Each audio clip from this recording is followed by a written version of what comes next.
Welcome to Man Does Tech, where I solve the problems you didn't even know you had. You start by acting fast.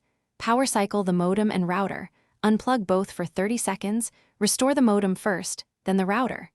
While that boots, inspect coax and Ethernet cables for kinks or loose connectors and reseat them.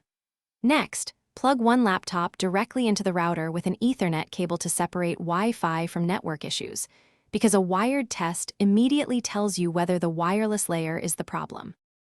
Once you know whether Wi-Fi or the ISP is at fault, update your router firmware and your device network drivers to remove known bugs. Then change the Wi-Fi channel and consider 5 GHz to avoid interference. Lower channel width if range suffers.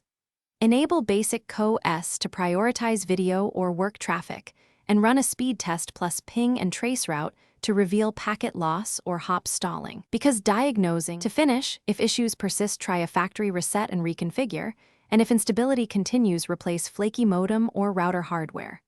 For large homes, deploy a mesh system or wired backhaul and prioritize essential devices. If you must escalate, gather evidence, multiple speed tests, ping loss, and traceroute outputs, because you'll hand these to the ISP. One key troubleshooting tip: capture 10 minutes of ping to a stable IP. If packet loss appears, share that log when you call support. Thanks for watching. If you found this helpful, don't forget to like and subscribe.